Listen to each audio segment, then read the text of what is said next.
This is the sixth in our series of calls, a series that I've called Living Between Worlds, because that's where we seem to be, between an old world and a new, in so many dimensions, environmentally, socially, politically, technically, human culture, a time of great uncertainty.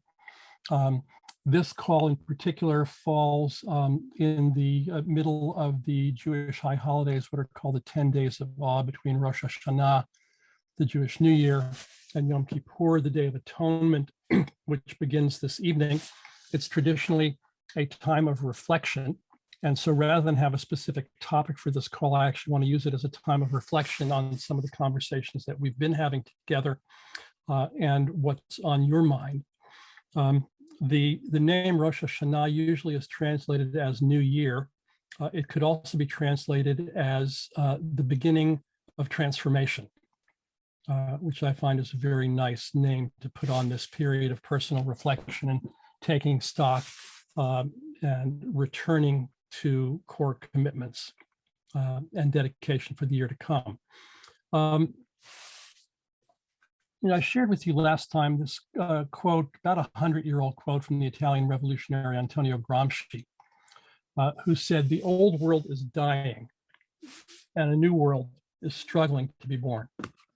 Now is the time of monsters." That resonate with anybody? Yeah.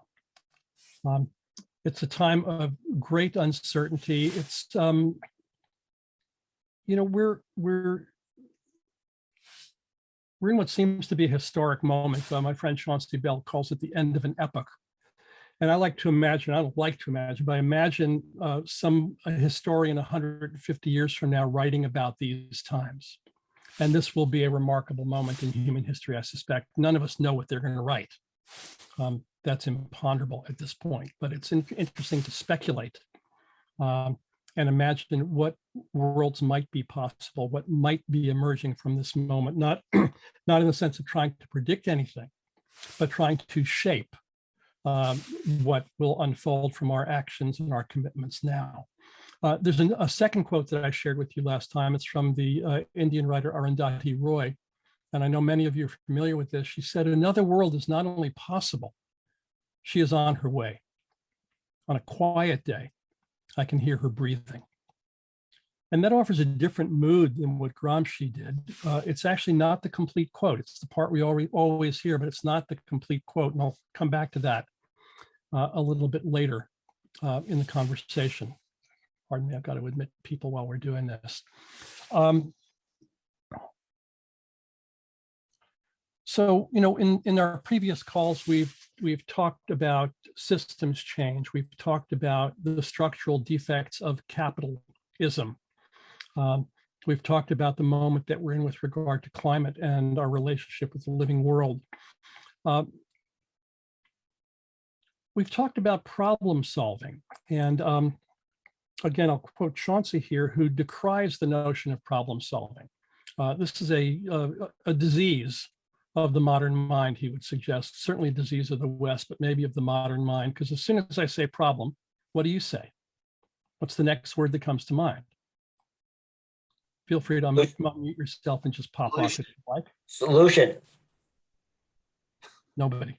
Solution. What's the solution? Yeah, solution. Well, the obvious word that comes with problem is solution. There's something wrong, we got to fix it. That's how our minds are organized. If the room is dark, I'm going to flip the light switch and the room will be bright, and there's the problem and it's been solved. But what we're in is messes. All systems designed. Complex, entangled, multidimensional, no beginning and end, no clear cause and effect, all multiple together. Sri Nasrigadata said the cause of all phenomena is all phenomena. The cause of all things is all things, and we're in a world of that sort. So the simple approach to problem solving doesn't make any sense in this world. We need a different way to orient ourselves and engage in this time between worlds. It's not as much a time of problem solving as a time of sense making. Although I have trouble with sense making, I got to tell you, it's a term I never heard anybody talking about 3-4 years ago. and now it's everywhere I turn. And I think the notion of sense making might be a little over optimistic. But there we are. Let's maybe call it trying to orient ourselves to the shifting worlds that we're in and navigating an uncertain future. So for me, that's a richer story. The story of discovery and navigation is a richer story than the story of problem solving. Mark, I see your hand up. Let me call on you for just a brief moment. Thank and then you. I'll go on with the introduction. Thank you. You're on. I Mr. don't hear Fuller. you. I think you're on mute, although it doesn't No, show I'm you. not on mute. Buckminster Fuller addressed this, I've and got no audio from you, Mark. So let's come back to you a little bit later, okay? all right. Gil? I've been doing a lot of reading lately. Gil doesn't be Brad, able are you to trying to hear speak? us. Gil, can you hear us? Something, no. There's something wrong, I'm Gil. not You getting can't any hear audio from us. anybody. Yeah, Can you guys got hear it. Brad speaking? Yes, They can hear yes, me speaking. Yes. we were I able can't. to How hear interesting. Mark. We were able to hear Mark. Give me Yeah. a moment to see if I can fiddle with Zoom and make it behave. Oh, I got it. No, speakers. Yeah, it should work. Same system. Okay, somebody say something. Unmute Hello, versus how's speak. everything to? Hello. There we go. Hi, Gil. Can you hear us So, now? Yeah, Good just a second. solving I'll problems. go There's a something else. problem and it needs solution. Sorry, let me just kill a lot of other apps on here because something's making trouble. I apologize.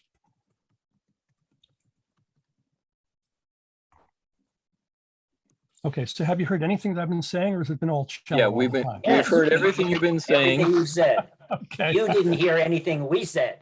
No, I didn't. So let me go to Mark and then Brad, and then I'll continue. Okay, so Buckminster Fuller taught back in, well, he was at San Jose State in 1966 teaching Mhm. comprehensive design science. Mhm. And he taught how we go about dealing with this kind of complexity.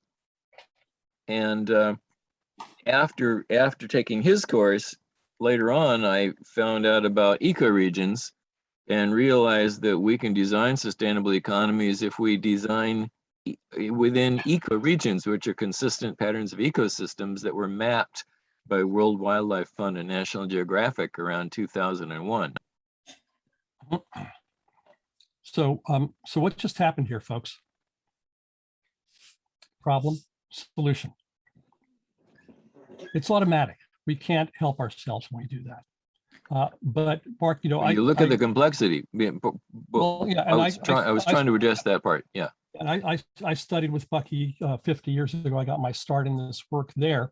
Okay. And so I deeply respect that. But what I heard you say is we can solve the problem if we just design for, for ecosystem bioregions and so forth. It's a good thing to do, I would say, but it's not the solution to the problem. It's a strategy for a problem. And I want to invite us into a much more broadly framed and patient conversation here. Brad, were you going to add anything to this point, or were you just signaling me on sound? No, it was signaling, but also if you make me the co-host, I can watch the people trying to enter and take that off your plate so you can focus. Terrific idea. Thank you. I will do that right now. Brad Warren, co-host. Great offer, Brad. Thank you. Waiting for it to tell me that I'm the co-host. You are on. Okay, thank you for that. Okay. Yeah, sorry, as some of you got the explanation, my producer, Jillian Lee, was not able to be here today, so I'm running double duty with, modest level of skill. So thanks for your patience and welcome everybody. So I've been doing a lot of reading and thinking and speaking with lots of different people lately. And one of the things I've been reading is a book called Before European Hegemony, 1250 to 1350, not a time that we commonly think about. We tend to think about the modern era, starting with the Renaissance, late 15th, early 16th century. And that's where the modern world begins. And it's the world of European hegemony. It's the world of Europe in dominance. But there was a world before that. It was a global world. It was not a parochial world. There were vast trade networks between China, India, Africa, and Europe. There were rich civilizations in the Middle East and in Asia. In fact, they thought Europe was sort of a weird place, pretty uninteresting, kind of backward, not very rich intellectually, culturally, or financially. It was a very different world. We take for granted the history that we've grown up in, and we miss the complexity that's gone before. And I realized, one of the things I realized reading that book is that the world that I take for granted, the world of the past, let's say 70 years, I'm 72, but I'm also thinking about the post-World War II era, what we think of as the modern era. I've always taken that for granted as kind of a norm in human history. It's a time of progress, integration, coordination, broader systems, more inclusion, more justice, more prosperity. But when you look at the sweep of 500 years, or 2,000 years, or 10,000 years, we see a much rockier ride,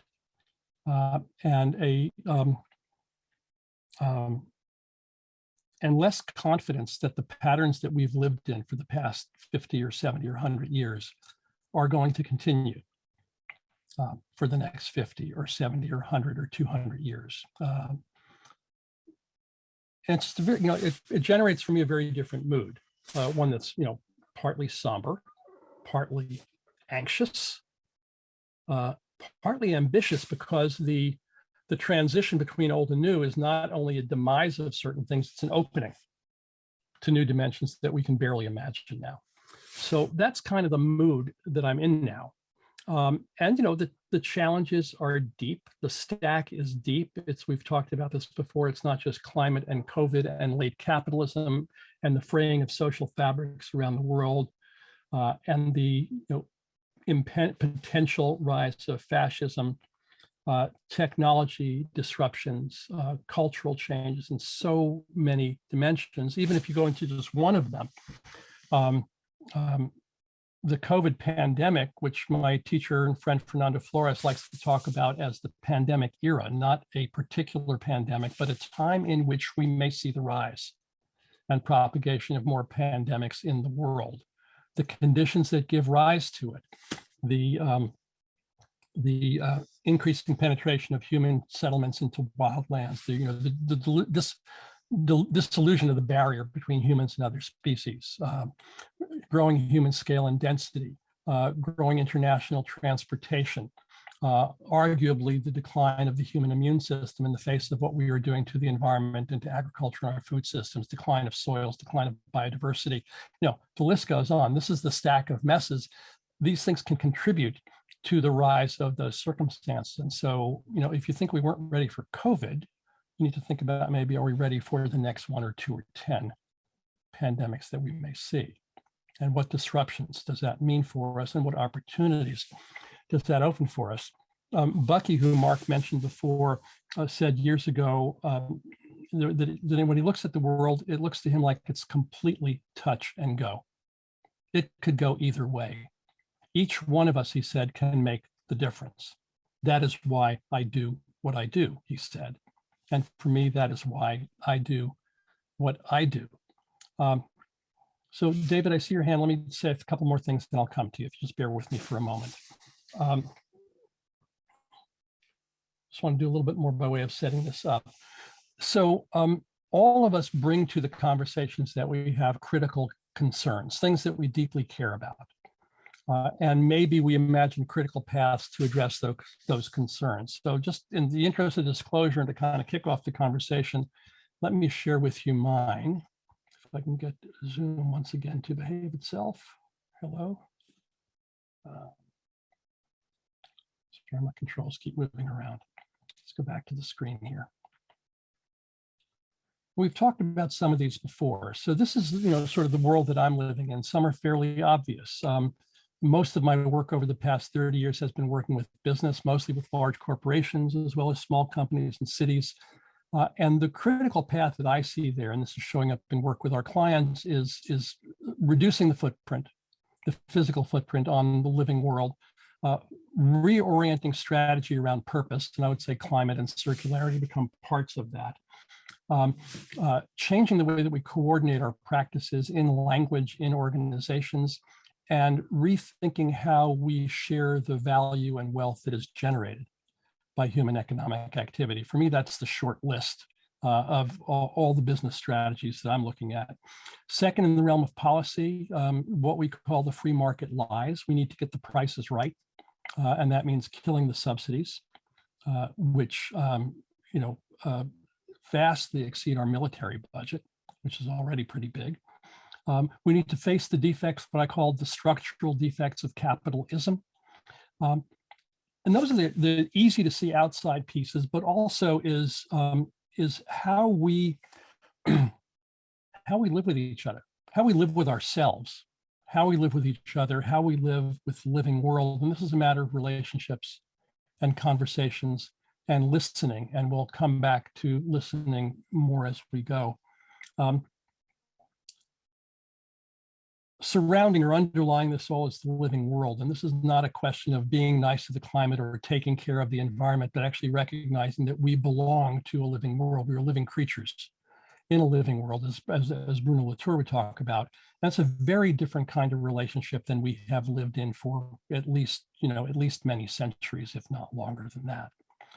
So, and in that, my work, as I'm increasingly coming to understand it, is to be a trim tab to trim tabs. This is another Buckyism. The trim tab, for those of you who are not familiar with the metaphor, is the tiny rudder at the back of the very large rudder at the back of a very large ship. You can't steer a super tanker by moving the rudder, because the hydraulic forces in the water that it has to push against in the water exceed the capacity of anything we have to push that rudder through that mass of water. So we push a little rudder called a trim tab, and that moves the big rudder, and that moves the ship. So all of you in one way or another are trim tabs. You do that in your lives and in your work. And I've realized recently that my job fundamentally is to be trim tab to trim tabs, is to help trim tabs be more powerful, more effective, more serene, more at peace, and a kind of satisfied dissatisfaction in our lives. So that's my opening story for today. Let me open the mics to you and hear both what this provokes for you, what's your mood, what's on your minds these days in this moment. If you can, use the raise hand function in Zoom. It's easier for me to see you that way. And let's go from there. Sure. I think you're raising, some of the critical concerns of the moment. And I think starting from this idea that we live in this ahistorical time is really important. When you were talking, I was thinking of an insight I got from the economist Brad DeLong. He was talking about measuring the history of civilization against the stature of the humans who inhabited it.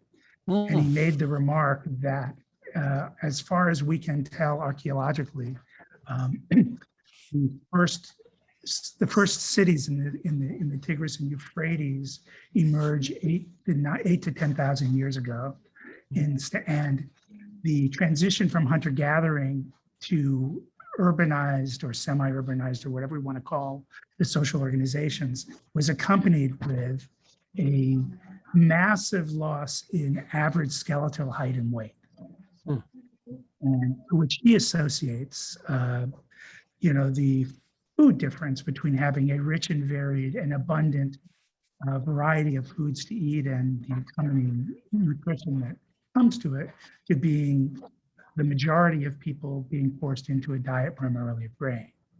And so that, I think that much of what we are facing with today has to look at ways we once were that were less destructive in all kinds of ways and more in harmony with the world in which we live. And I think there's something pretty important counter-narrative about the value of civilization that has to be factored into, what are the real things that are valuable in life, and how do we really measure those? And one of them is civilization isn't always accompanied by progress. And I think that was, the key point that brought home to me. Yeah, and there are people who would argue, Josh, that agriculture was a wrong turn in human history. That's the subtext of his argument. pretty clear. Well, that's the subtext, and but you can't go home again. We don't get to throw a switch and be 8,000 years ago. Here we are now in a different dilemma of our own making, not our own intention, but our own making. And so, how do we move today? What do we do? Mark and then Eleanor. Thanks, Josh. So, wait, am I muted still? No, I'm not muted. We hear you fine. Okay, good. So this goes right to the heart of what I've been thinking for a long time too. And I think I mentioned the ecosystems, ecoregions idea, because in ecosystems have certain resources in them. And Shoemaker back in the 60s wrote a book called Small is Beautiful, when he said the things that we've destroyed, we need to come up with minimal technologies that are able to mitigate those losses, but we need to return to using and supporting what we have. There's another group, there's a thing called Rewilding Earth, which is on the internet a little bit.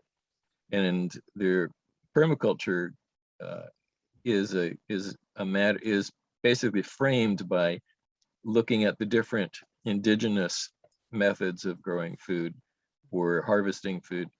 And I have a permacultural friend who talks about arboriculture, who talks about growing food in food forests. He's not the only one. There are a lot of people saying that. So there's things like Moringa oleifera. So I got a whole stick about that, but well, let's not go into detail. I don't want to. No, I don't want to go into that. What I want to say is that at the really big piece is stopping climate change. So we do need to switch off of fossil fuels. And somebody said we should do it. Somebody said we should do it by 2030, because then we could actually stabilize global warming by 2040. Well, so that's what we need to do. But we need to work. We need to create like Bucky's geoscope kind of thing, and I think of that as a knowledge base. And take all the threads that you're talking about today and weave them all together. But you're presuming that a shortage of knowledge is the problem. No, and no, I would argue that it's not. I mean, here's the thing. We've got so we've got we had this remarkable occurrence in human history just a few years ago with the Paris Climate Agreement. Almost every country on earth committed, in writing with public declarations to this change of path. Unfortunately, hardly any company is meeting their commitment. Any country is meeting their commitments. Hardly any company is meeting their commitments. It's not for lack of knowledge. There's something else in the story there. But that story is technical. I would argue that it's for all the talk about climate change being the fundamental issue of our times, the existential issue that we face, it doesn't get to the root, because how we live in the living world, what we are doing to the soils that not only sustain us, but are a critical part of stabilizing the climate. What we do about the biodiversity that we think has to do with, nice animals out there, but really has to do with the fundamental stability and well-being and evolutionary capacity of the ecosystems that sustain the human economy, I predict, will turn out to be more of an issue than the climate issue on its own. Eleanor King, welcome. Good to see you. Yeah, thanks so much, Gil. Can you hear me okay? Just fine. Wonderful. First of all, Gil, I want to thank you for bringing us together and salute your brilliance in addressing the major challenges of our time, and salute your proactivity of bringing together thoughtful people to kind of share ideas on what we're experiencing and what we might do to move forward in a more positive direction at a time when, like you said, pretty much every sphere you look at is experiencing some kind of a systems breakdown, multiple systems breakdown. So how do we act, and who are we, and what do we do in the face of multiple systems breakdown that seem to put species and life at risk? So thank you for bringing us together for this important conversation. I wanted to suggest a reading, and this could possibly be, I don't know how you select your topics and if there's reading material behind them. It's my first time on your group, but I recently read the the book called Humankind, A Hopeful History by Rutger Bregman, which I highly recommend. And when you talk about, yes, of course, the climate crisis is critical and could threaten life on Earth, but that's not really the fundamental issue. A more fundamental issue is how we think of ourselves, how we organize our society, how we live together on the planet. And I think this Humankind book, it really goes deep into who are we as humans and how have we lived. And we have a conception that is based on some faulty logic and faulty evidence about humanity as essentially highly aggressive, highly competitive, highly destructive.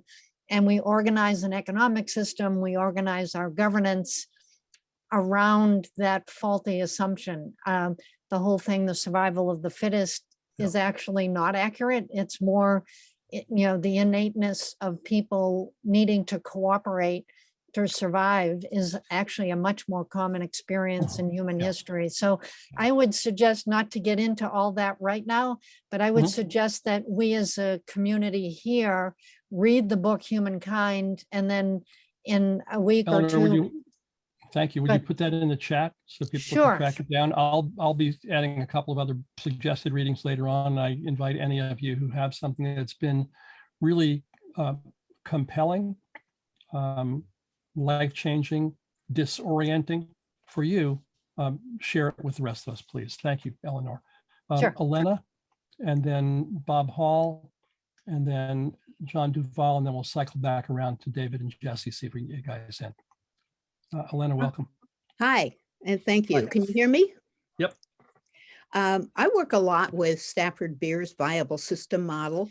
Yep. And one of the really important factors of functional management is to have a clear and coherent identity. And I think that the United States and the West in general is lacking the coherent identity that it needs to really sit back and address any of these issues. And the big problem with not having a coherent identity is you have no basis to make a plan for the whole system, because you aren't talking about one system, you're talking about parallel systems that quite often contradict each other. And I see this happening in Brexit. I see this happening in various political realms. And I even see this happening among people who are questioning basic public health advice, that we need to be able to somehow come to a coherent identity, or else we're going to be stuck with the piecemeal approaches that we have now, which basically lead to tragic consequences. A couple of Thursdays ago, I was supposed to travel from Washington to New York on the train. Well, her Superstorm Ida came through. They shut down the entire Northeast corridor. They shut down the Hudson line where I was supposed to travel up the Hudson. And more than 50 people were killed in that storm. And there was no coherent tri-state approach that they could use. The communications didn't even hold up. And so I think we're really in trouble unless we can make it a priority to think about what identity we want to have and to basically make it happen. Well, you've woven a number of threads together there, Elena. Let me see if I can just tease them apart a little bit. The notion of a common identity or common purpose is fundamental. We're in a world where that is fraying, where the social coherence and social fabric is fraying, partly because of many factors, but one of the factors that's new is active attempts to shred that social fabric. Yeah. That I think is something new in the world, or at least the way that we're seeing it now. The breakdowns that you described in the Northeast weren't for lack of common purpose, but an ability to execute effectively around common purpose. So I would ask back to you, for the work that you and Stafford have done with viable systems, where does that come from? How does it emerge? How do you cultivate common purpose in an organization or a culture where it may have been lost? What are the things that give rise to that? Well, in an organization, people tend to take folks off to a retreat to hammer it out. We don't have that option. No, we don't have that option. But in the absence of that option, I think that that would be an area where the internet could be used to, instead of supporting misinformation and division, could be used to try to form common communities that would, basically try and support one another in a holistic approach. I wish I had a better answer. Well, here we are, and a lot of others like us trying to do that. For me, it's one of the things at the heart of the matter. As I see it, we are in a battle now for the story of the world. Behind all the specific technical policy issues, that's what keeps returning to me is what is the story that we're living in? And it's not clear and it's in dispute. And so much hinges on that. And it's a very different kind of battle than we've ever been used to. Thank you, Elena. Doc Hall? Thank you. And I think that the story of the world is a good way of putting it. Elena, if you could post in the chat, one or two references to your viable systems work or Stafford's work, that would be very helpful to people. This is some of the richest systems, frameworks and tools that I've seen in all my efforts in this realm. Doc Hall, then John. Thanks, Gil. You referred to complex problems. I refer to them sometimes as predicaments, and there are many, many other words. Sure. But a predicament has, at best, a temporary solution, something that has to be addressed all the time. If you grow things, you know exactly what's meant by that. Because nothing stays constant. And so if you move from there into, quote, the condition of the world, nobody knows what it is right now. A lot of people sense that the old order is collapsing and don't like it, are resentful and don't know why, maybe. But the old order is on the verge of collapse. It can't keep going.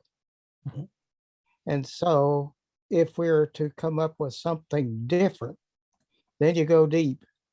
What is our intent? Why do we have to do this? And if you say that our mission is, as best you can, the preservation of all life, that is a totally different idea of an economic system from anything prevailing today. How about the preservation and well-being of all life? Add that. Yeah. And see, I may be naive, but I think that's something that a lot of people of very disparate backgrounds and perspectives can resonate to. Call me naive. Thanks, Doc. John Duvall. Thank you, Gil. In discussions like this, I am always so overwhelmed because, I could talk for hours about all this stuff. So what I'm going to do is just refer you to some of the best. That's the challenge to this call, because everybody here could do that. I know. And we all have to be really compact. So, well, I just want to what I'm going to do here is just refer to 3 or 4 sources that I am aware of that other people can dive into if you so desire. Yep. I've got Ugo Bardi's book, Before the Collapse, is a brand new book published last year.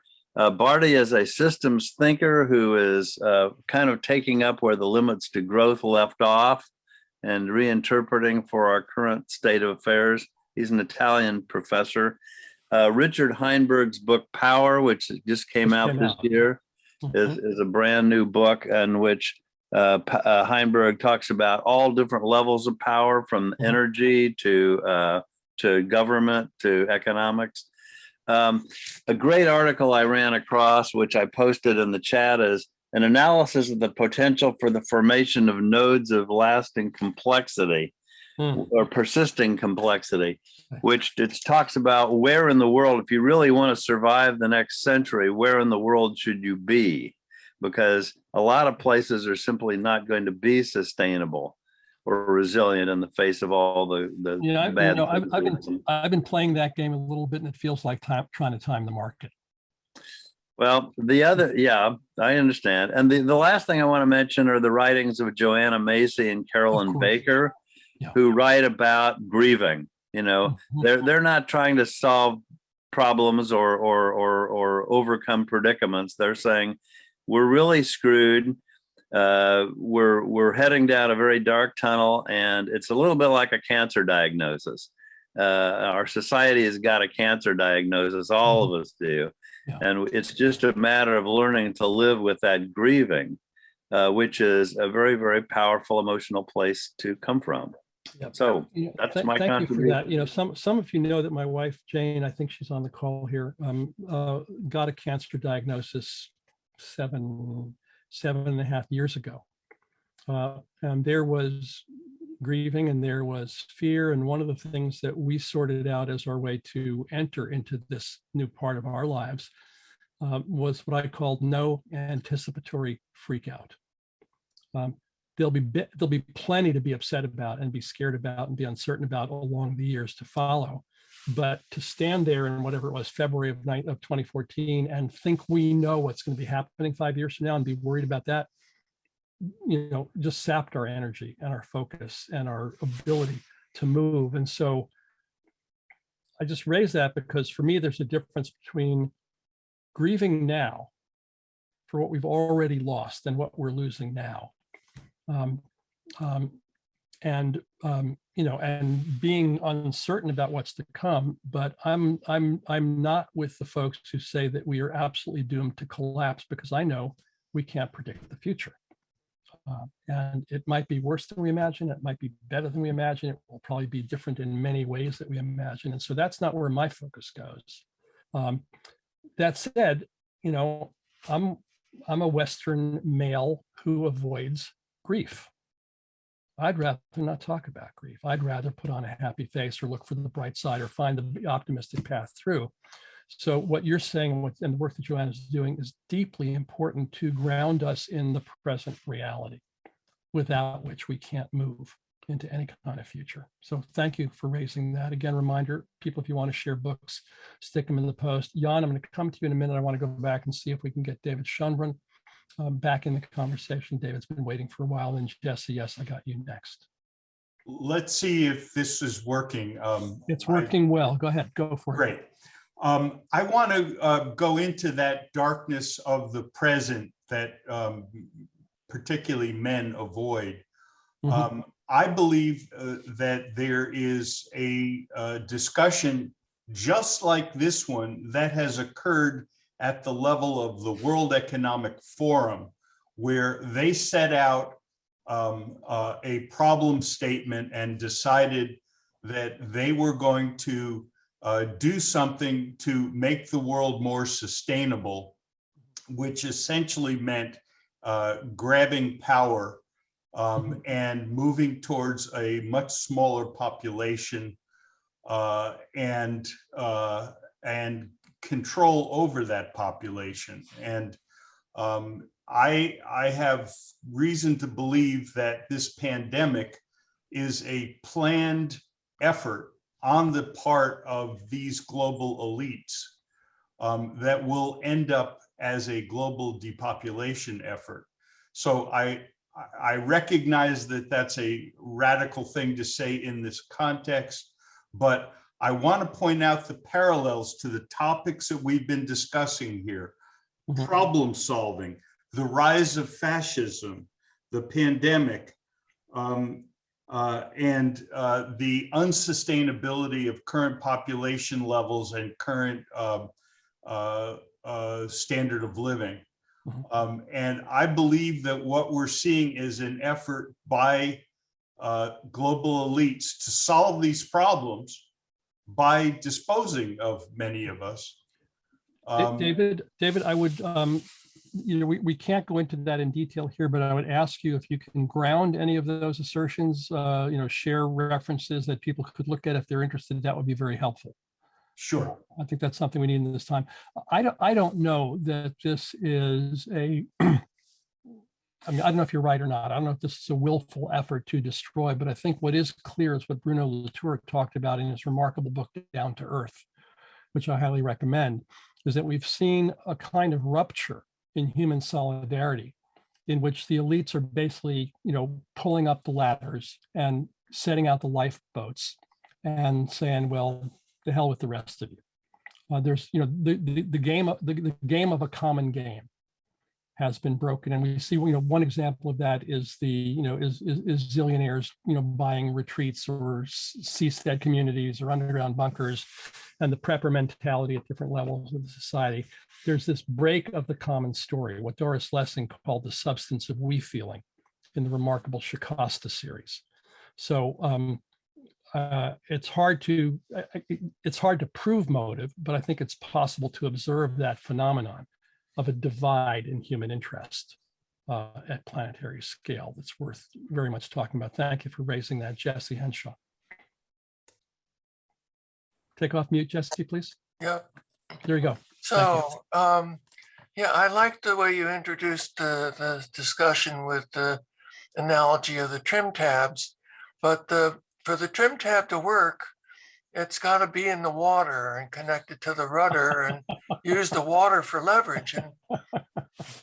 And we don't know where to put our trim tabs, I think, is the general difficulty that's so frustrating. And I study natural systems as living organisms, essentially, worlds that work as a whole.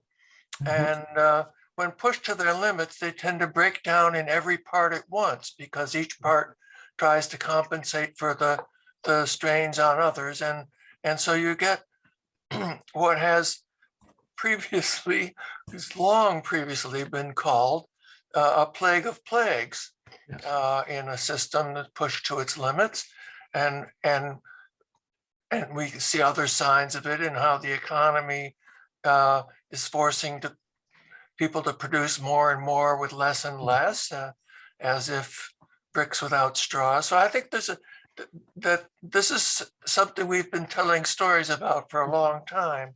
Mm-hmm. And the cause is not compound growth per se, because all living systems begin with compound growth.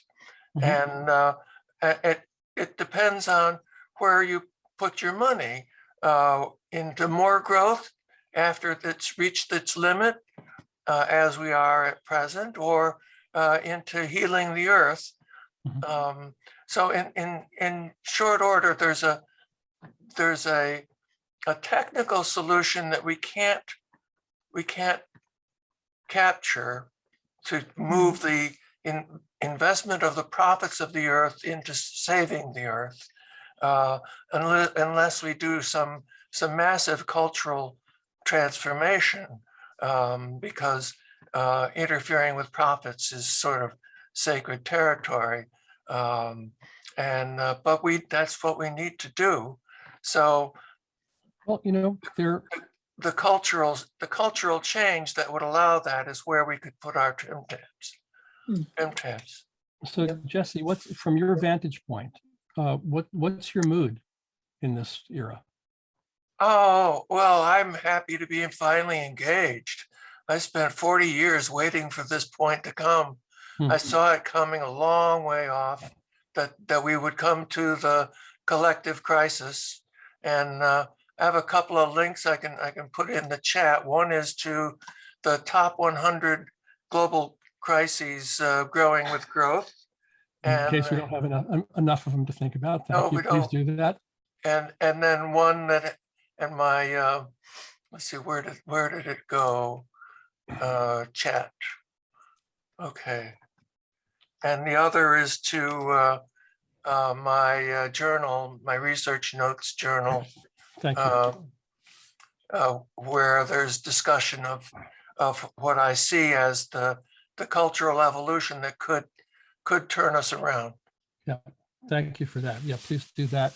You talked about the sanctity of profit, and we live in a world in which we take profit for granted and capitalism for granted. But capitalism is only 500 years old, if that. There's been commerce throughout human history, though there's been trade and commerce throughout human history. That's not capitalism. Capitalism is a new thing. And so it is therefore, to my mind, not necessarily a permanent thing. And let me just add to that. I mentioned before the Jewish New Year starting now. we are entering into a 7-year cycle, not known to most people, but a 7-year cycle that makes this what's called the Shemitah year. And this is a year of return, of not doing agriculture, of letting land lie fallow for an entire year, and of remission of debt, which is kind of a remarkable thing. If you think about it, it turns out it was not unique to the Hebrews. This was a common feature of society in the ancient Middle East. Jane, if you could put the reference to Mark Hudson's book in the chat, that would be great. But there was a system that said, in the interests of social stability and ecological stability, we need to periodically reset the economic system. So there was a sanctity that was different than the sanctity of profit. Now, can we get from here to there? Don't know. There is talk about debt jubilee. This is certainly a part of the story of the economics of the so-called third world, which is not so much underdeveloped as a noun as it is underdeveloped as a verb, because of the relations of trade and economics in the world. So I want to especially thank you for flagging that this thing that we call sacred. Let's have our antenna out for the things that we think are sacred, or that our society thinks are sacred, and look explicitly at those. That's a place where there are clues for us, because the sacred is a place of blindness. It's a place where we don't look and where we don't listen, or don't listen well enough to hear what's behind that story. So that's a great insight. Jesse, thank you so much for that. Let me go to Jan Ballard, Sandra Baer, Andrew Bulbulia, David Shatsky, Jane Bird. Okay, and that is probably all we're going to have time for this day, but let's go at that. Jan, welcome. Yeah, just to start, I just want to say hi, Doc. It's been a long time. Great to see you on this call. And a lot of the themes today, Bucky addressed in his last book, Grunch of Giants, which stands for Gross Universal Cash Heist. I spend my time as a reinventor of accounting, and the profit is a distraction from the cash, and it's the cash that's being stolen. So that's just a side note to all these other discussions today. My main thought, I'd like to sort of throw in a different approach to thinking about this, which I thought was very well opened up. And thank you, Jesse, for teeing this up so well with your comments. Last time, a couple of times, Chauncey specifically mentioned about the problem of language and how we understand each other and don't understand each other because of the way our worldviews are constructed through an internal language where we're using the same words for different things and different words for the same things. And the miracle that we understand each other at all, given the vagaries of language that Korzybski first defined in Science and Sanity, that where our perceptual apparatus are doomed to misperception a significant period of the time.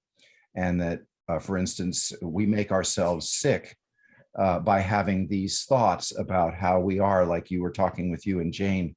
And if you speak those thoughts, then you're reinforcing the disease state.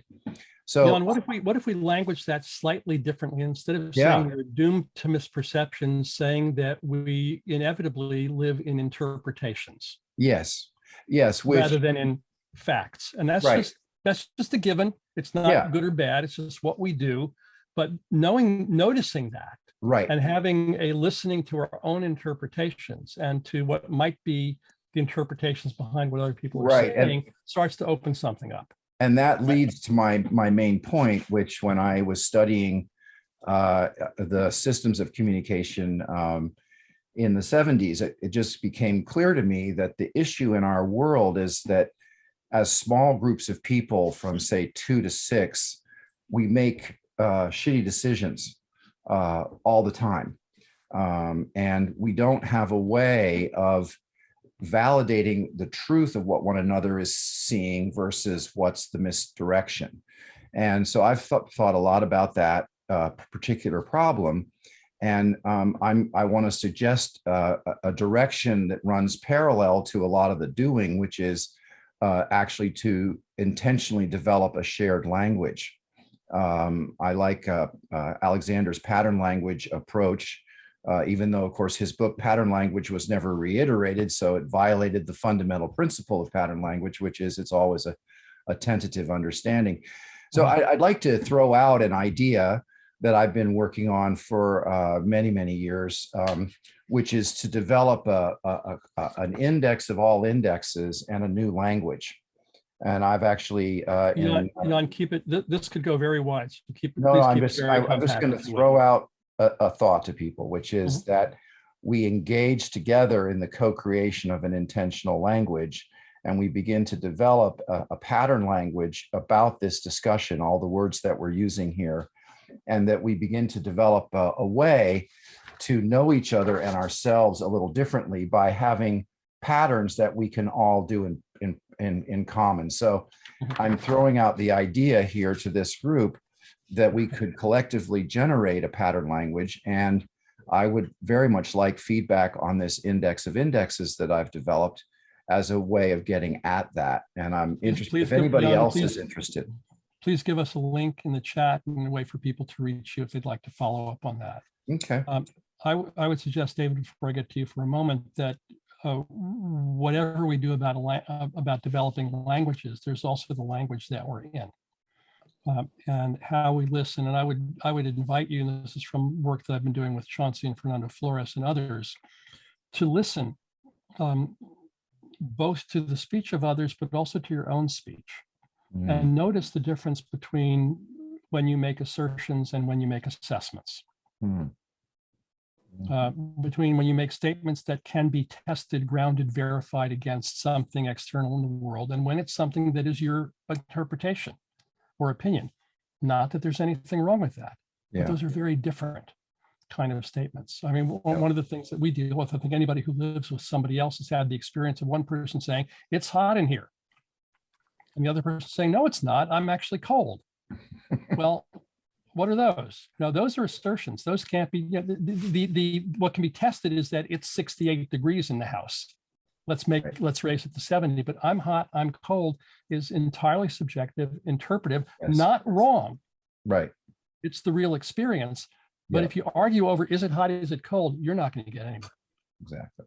It's a different kind of conversation. So listening for assertions and assessments and requests and promises opens up a new dimension in the language that we're living together every day while we're trying to construct other structures behind it. So Jan, thank you for that. I'm sorry, David, I had Adam ahead of you. I missed that. Oh no, I'm way back. Sandra, Adam, David, Jane, please stay focused and compact. Sandra, go. Thank you, Gil. First of all, thank you for hosting these meetings. You know, the thought-provoking ideas you always bring are what we need to be inspired by. Second, I echo Eleanor's recommendation about humankind. I love that book. I think it would be a huge positive input for all of us. Everyone should read it. Third point is that I think we're in a convergence of crises, but now is the time, in my opinion, for transformation. I work with cities around the world, so I'm seeing opportunities that I've never seen before. So amidst the pandemic and divisive politics, social and racial injustice, and of course, the climate crisis. I mean, all of these things are converging on us. My final point is that one of the things I've been doing with a business partner over the pandemic year of 2020 was start doing question storming. And I won't elaborate on it. It's on my website. The final point, Gil, is that question storming takes a very difficult question. We asked, how can we rebuild trust in a broken world? And then didn't allow people to answer it. We only ask questions. So I will send information about that to you, Gil, on a separate note. Thank you. Appreciate it, Sandra. Thank you very much. Adam, you're up. Let me know if my internet connection gets unstable. Thank you, Gil. I've been working on a heart-centered revolution that I believe happens inside the human heart of each person and rolls out from there. It's about connecting to our heart and soul, and then connecting with each other, and then moving outward from there. And to me, that's what's missing, is doing business out of all our relations, doing a science connected with the heart and humanity. And that's what I feel like is missing everywhere in our society and really needs to be addressed. Yeah, thank you, Adam. Appreciate that. It's missing everywhere except in the many places where people are trying to do that. That's part of the good news in this story. I mean, I opened with the darkness, but at the same time, we're in an explosion of creativity around the planet. People trying to bring these values forward, whether in cities or large companies or small companies or families or personal life. And it's, it's challenging in the face of the juggernaut. But you can spend a lot of time cataloging deeply inspiring creative efforts. Many of you were involved in them. Paul Hawkins' last book, Blessed Unrest, did a great job on that. Paul, when he launched the book, Paul, when he would speak, would do a scroll of organizations, scrolling on the screen behind him. And at some point after it was running for a half hour, he said, this, the list, just the list that I have gathered could run for 2 days. So that's invisible to us. That's not the story that the mainstream media is oriented to tell us. So Adam, thank you. David Schatz. One thing, can I just say one more? Yeah, please. Thank you, Gil. The one thing that I think has not been done is we need to draw a boundary around rape, murder, and torture and not allow it to happen. And I call this with sacred rage, where we don't allow anything that comes between humanity to exist. And we do that with love, not with divisive energy, not with, but that's where I feel like, we just draw a boundary and say no more together. Thank you. Worthy goal. Easier, one of many that's easier said than done. Because we've been saying that for thousands of years. Strangely enough. David Schatz, please. Hi, Gil. It's great to be reconnected with you. I was pleasantly surprised to receive this invitation, and you'll be pleased to know that I'm compliant with your guidance not to jump to solutioning. I'm really just in a mode to share some feelings about it, right? I think like David, a lot of it's not so much my guidance as my challenge to you and to all of us. It's just I'm beyond solutioning and see what happens. Yeah, no, well, this is part it stems from sort of how I'm perceiving the state that our world is in right now, that I feel like it defies solutioning in some ways, because the number of aspects of our world that are damaged or are under threat is overwhelming, and they are interdependent, and therefore it's a time of unparalleled uncertainty, at least high uncertainty. Maybe it's parallel. So that's why the solutioning is so challenging. And in this kind of context, when the future seems less knowable than ever before, and the solutions are so hard to grasp, it seems like a standby posture is one where you emphasize agility and resilience. They seem to become more valuable than ever before. And these are attributes that we associate with youth, who tend to be more relaxed about and open-minded when facing big changes in the world that they're inhabiting than people of an older generation. And I think at times when the people in, say, our generation, if I can use that term, collectively are a bit flummoxed about how to move forward, it can be tempting to say, well, the youth will figure it out. They have the energy, they have the agility, and some of them have the optimism. And I hope that's true, although some of you may have seen a study that was just publicized in the last day or so, that some half of young people around the world believe that humanity is doomed, and they attribute inaction by governments. But the other half is not, and I'm hopeful that their energy and their optimism and their agility will help us find a path forward. Thank you. Well, the youth have a contribution to make. The elders have a contribution to make. Folks in between, everybody's got a part in this story. Gary LaPoe's got a great song called "All God's Children Got a Place in the Choir." Look that one up. Jane Bird. Oh,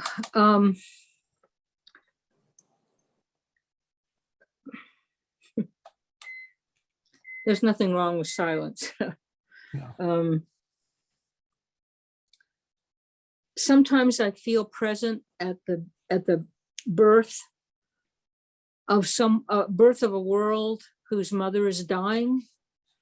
And other days I realize that I'm present at a birth of a world whose mother is being murdered.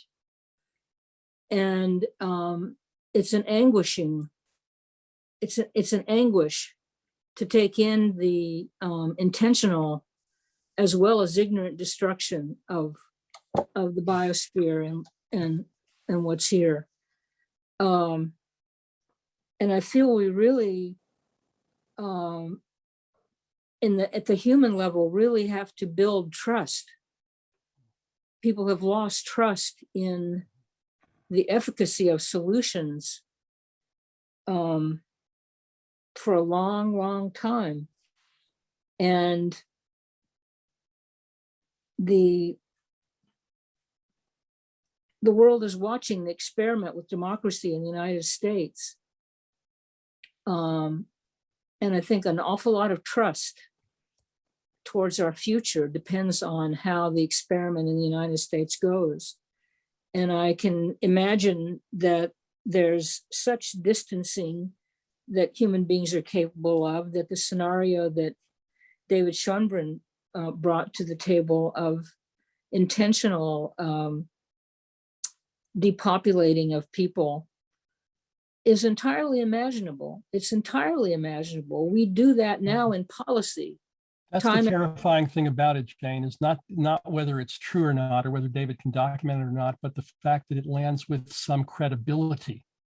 Yes, that it's horrifying. understandable and imaginable that people could be scheming in those ways. Yeah. I can remember when Henry Kissinger was famous for referring to the useless eaters. Yeah. And so the distancing in us as private individuals, I think can somewhat be overcome by realizing that the civilization that destroys its soil destroys itself. And we have the guardianship of the soil of the biosphere everywhere that we have it. I have a little patch in my life. Each one of you has some patch of soil that you can address yourself to in your city, local, state, bioregion. Close to 40% of the planet right now is without plant cover and is going desert. And so we can heal the world through healing the hydrologic cycle of water and how water cools the world. And because I have been steeping myself in the lectures and teachings of this soil biologist and climatologist named Walter Jehne, Jehne, he's helped me understand that we've had a narrow focus on the carbon dioxide contribution to global warming, because historically scientists thought the hydrologic cycle was just too diverse and complex to take into account. And currently, that lack of understanding has been overturned, and there's an understanding now, an ability to model things have advanced, so that recognizing that allowing forests to be planted and fostered and getting deep-rooted plants and trees that breathe their little particles of bacteria into the air that allow rain to fall around these little particles that nucleate the rainfall, that the water vapor is a much more potent contribution to the greenhouse warming effect on the planet than even the CO2 gases. So we've been misdirected, not intentionally, but we have an opportunity to course correct now. And I think where we need to put our trim tabs is in understanding the hydrologic cycles and how the grassroots effort to heal and take care of soil wherever we are is an enormous contribution to the speed of the healing of the biosphere. And it need not make us enemies of the ruling class. And the fact that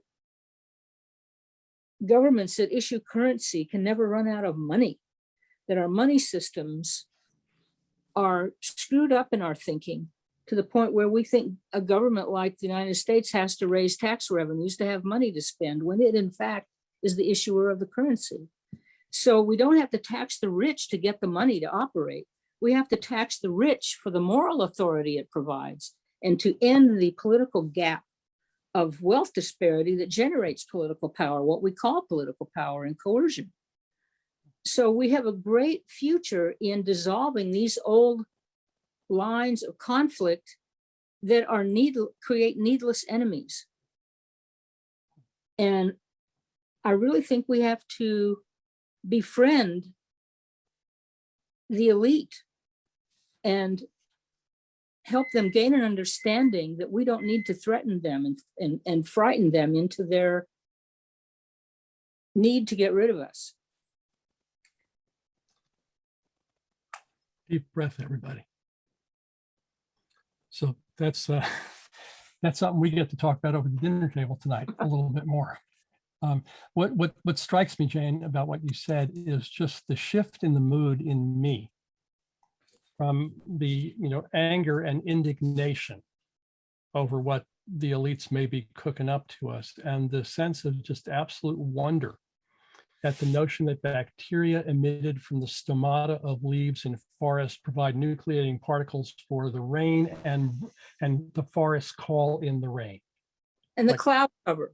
Wow. And the cloud cover, and and what we see as cause and effect may not be right and may be missing important pieces. And we are here in this living world. And one of the questions, as I said before, is do we learn to belong to it? Not to manage it better, but to belong to it as living beings in a living world. If we just ask that question, what happens? What arises in you? What moods shift in you? So let me, with that, I said at the top of the call that that the Arundhati Roy quote, another world is not only possible, she is on her way. On a quiet day, I can hear her breathing.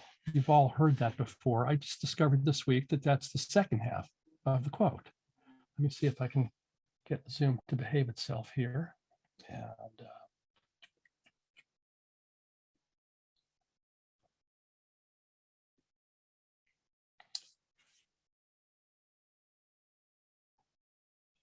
to me, this tells a slightly different story.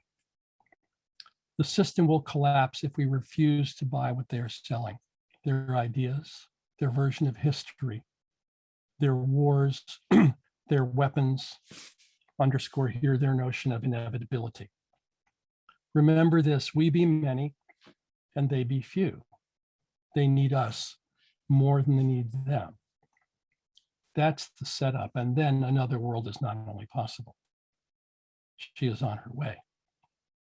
On a quiet day, I can hear her breathing.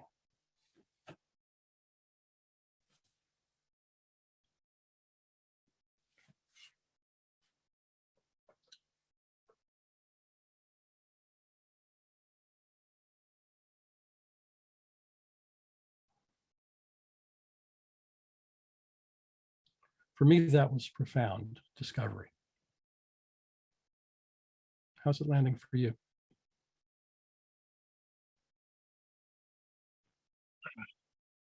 David. And then Musha. Yeah, I was just struck by the we and they language in a supposedly democratic society. Yeah. It's concerning that this representative government and the elite that it helped create is viewed as something that is not our own creation. Yeah. Okay. Thank you. Musha. Wow, thank you, Gil, for the invitation to join this. This has just been unbelievable from my standpoint. I kind of have a urgent optimism as my mood, and it really comes from the leading edge of cognitive science, and I love that maybe stepping back and taking a little rest here as humanity, and actually maybe Mother Earth is pretty much alive here and can actually solve some of these problems in ways that are beyond our comprehension right now. And so I just want to say thank you. I really appreciated the flow of these of the comments and everybody that spoke. So thanks. Yeah, thanks, Musha. And I appreciate the flow of the comments too. And I like the phrase urgent optimism, like it very much. optimism, may not be the ticket any more than pessimism is the ticket. Maybe we're not called on to either. Maybe our job is realism. Yeah, well, if I could just make a comment that, yeah, please. One of the reasons I have urgent optimism is because I'm so embedded at the bottom of the pyramid with indigenous people, and they have not bought into the system, and so they really are, in my estimation, the innovators of the future. In education and an Earth-centric paradigm. Yeah, and who has the highest vaccination rate in the United States? The Indians? The indigenous populations, by far. Why? I suspect is because they still have something alive about mutual care. Yeah. Well, up here at Pine Ridge, they literally stop cars on the highway, and they're very protective of their society. Yeah. Thank you. Yeah, thank you. Carl says our job is to do what we can, regardless of whether we'll be here for the results. We don't know what the results of our actions are going to be. We get to do what we do with the greatest wisdom and sense of solidarity and sense of wonder that we can bring to the story. So let me, we're about 1:20, we've got about 10 minutes left. Let me offer some resources to you all. First of all, just logistics. We will reconvene on October 20th. It's always the third Wednesday of every month at this time and slot. Please, if you would like, invite other people to enrich the conversation. The way I put it is people who are not like me or not like you, but bring a different perspective into this conversation, but share something with us so there's both a coherence and a diversity in what we're trying to do. Second, let me go to the third bullet first. I'm seeking partners in supporting and expanding this work. So if you or anybody else is interested in helping me produce and edit and more widely share this conversation and variations of it in other forms, would love to talk with you. And then this is a short list of books that have been profoundly affecting me lately. This is not the whole library, obviously. I'll put the list in the chat as well.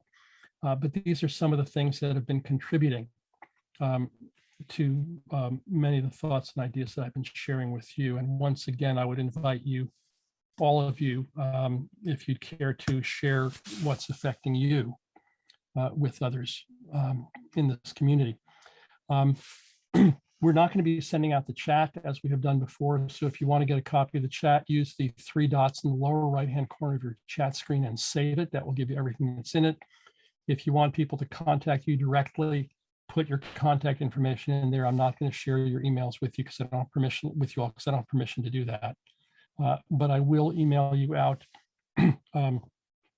probably next week, not this week, in view of the Jewish holidays, both a link to the edited video and a survey for your reactions and your follow-on thoughts to this conversation. Walter Yenny's on YouTube. I think somebody a little bit earlier posted a link to Yenny. If you search for him, you will find a lot of richness and very challenging perspectives. Both, as Jane says, saying, well, what you think is the cause is the primary cause is not the primary cause. That's one way to look at it. The other way to look at it is what a remarkable opportunity he and the people he's working with have opened up of how to think about inhabiting this living planet in terms of how we do agriculture and how we do forests and how we do the interrelationship between the vital beings on the surface of the earth and the atmosphere and soils that sustain us. So we're a little early, but I'm sensing more reflection at this point than people wanting to add anything more to the conversation. So with a last call, I will gratefully draw this to a close. Thank you all for being here, both those of you who have spoken and those of you who are not spoken. I look forward to seeing you next month. I'm happy, of course, to talk with you all offline individually, whether in conversation or whether there are any ways that I might be of service to you or in service with you to the folks that you are in service to. So again, thank you. Have a wonderful day. Thank you for enriching my